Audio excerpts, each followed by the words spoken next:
Hello, my name is Shayana, and for my video project for my Humanities 101 class, I will be doing a presentation of Gawain and the Green Knight. So here is a summary of Gawain and the Green Knight.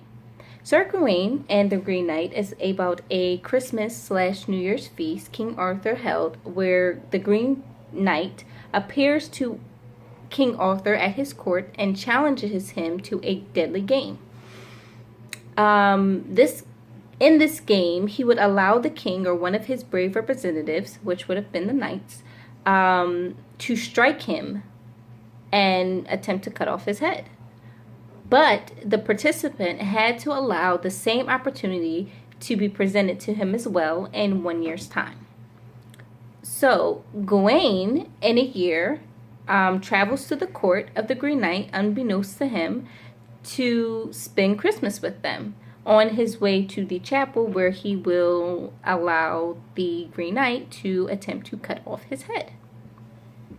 He then enters the lord of the castle in a little competition where he has to get one gift from the courts while the lord went on a hunt and would give him the best animal that he caught during the hunt day. During a competition, Gawain is tempted by the court holder's wife. So Bertilac's wife, he's tempted. He receives kisses from her, and each time he gets a kiss, he gives the kiss to Bertilac in exchange for the prize hunt. However, the third time, he gives Bertilac 3 kisses, but keeps the magical girdle that he received from Bertilac's wife a gift, because Gawain believes that he can save his own life and his own skin by keeping the girdle in more ways than one. The girdle was supposed to protect whoever wore it from harm, and Gawain thought that if he wore it, then he wouldn't get his head cut off. He finally leaves Bertilac's castle and makes his way to the chapel. When he gets to the chapel, he exposes his neck, and Bertilac swings 3 times, and on the 3rd time, he only nicks the neck and draws a little blood. Gawain then states that their contract has been fulfilled, and it is now null and void, and it is revealed that the Green Knight is actually Bertilac. Once this is revealed, the Green Knight also reveals that his wife was put up to her treacherous ways by him, and that it was all a test to prove his honesty, integrity, and honor, which is, in my opinion, kind of messed up. The Green Knight also tells him that the whole plan was orchestrated by Morgan Le Fay, and she was trying to make trouble for King Arthur, who she was hoping would play the game and ultimately meet his demise. Gawain proved himself to be a worthy knight, Bertilac told him, and Gawain went home to his fellow knights, who wore green bands on their arms in show of solidarity and support of their friend. So, which moments, scenes, ideas, and this work contributed to my understanding of its cultural values in society? Sir Gawain and the Green Knight was written in the late 14th century, and it held many early Christian and pagan undertones in the story. The story highlights both the chivalric and courtly love traditions that were held in the 1400s. The use of signs from God and prayers, as well as the societal view on the proper behaviors during the story, showed what kind of societal and cultural values were seen or deemed as impressive by the people. For example, when the Green Knight comes to the court to offer King Arthur the game, Gawain asks Arthur to let him play the game instead.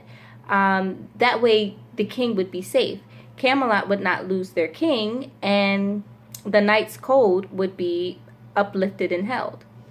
So the Knight's Code is shown here as a dedication to the Knights of the Round Table who would sacrifice their life for the king no matter what their circumstances. And the pagan and early aspects are shown when Gawain gets blessings from King Arthur before he goes to play the game. In the early days, Christianity and the king were often seen as the same, seeing that the executive and spiritual leader of the kingdom would have been the king. Sir Gawain takes his leave of Camelot and goes to the court of Bertilac, and he prays to God that he will find a place where he can hear Mass. Hearing Mass as a Christian sustains your faith and your belief in God as well as feeds your soul. The appearance of the castle comes almost as an answer to Gawain's prayers. During his stay at the castle, Gawain is tempted by the Lord's wife, which he denies and manages not to fall into adulterous activity. He speaks to her carefully, safely, calmly, and even flatters her while keeping a safe distance so that he does not compromise himself or her. He enters this competition with Bertilac because the people notice his good manners and his proper way of conducting himself.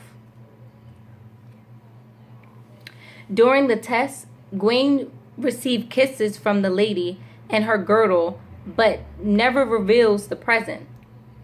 The importance of this is that a woman's girdle is kept under her dress, and for him to have revealed that would have been improper on not only her behalf but on his behalf as well, which shows the formalities that had to be taken between men and women during that time period. And the next question was, which moments, scenes, ideas in this work contributed to the understanding of my own culture and my own society?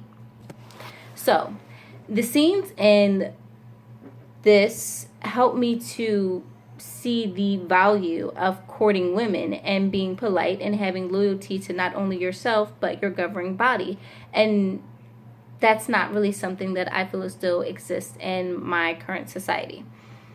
Practicing Christians no longer have strict adherence to their faith and no longer dictate their actions based off the treatment of themselves and others. For example, women were courted and respected during this time period that this was written. Sir Gawain treats ladies of the court of Bertilac with the uttermost respect while refusing to accept her advances. She artfully argues with him, and to no avail, he did not fall for her treacherous ways.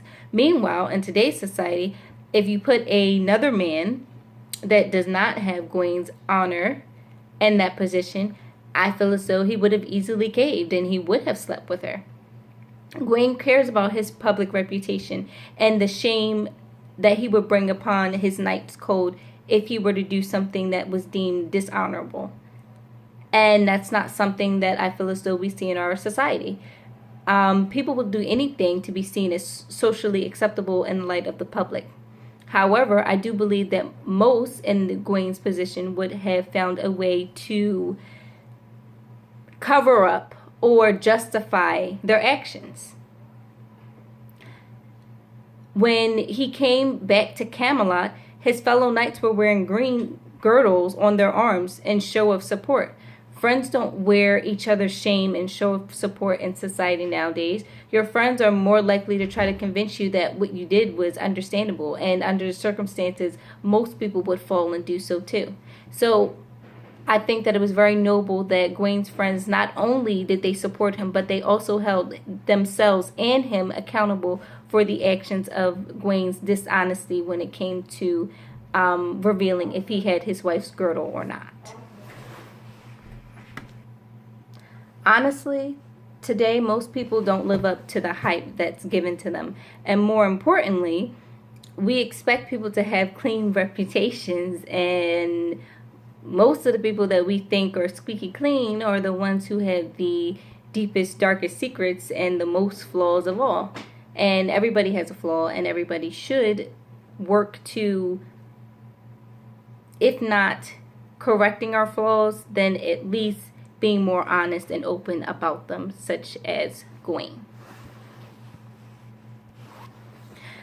Honestly, I would recommend this story to others. I do feel as though that it was a very interesting read. I do appreciate the descriptive narrative. I do appreciate and the vivid imagery that was presented when it came to Gawain traveling through the forest and traveling through the courts, and the way that Bertilac's wife was described during the story. I think that it was very interesting, and I think that it was a very enjoyable read, and I do recommend it to my classmates or anybody else who is out there listening. And that was my project, and I do appreciate you watching. Have a nice evening, because it is like almost 1 o'clock in the morning. Goodbye.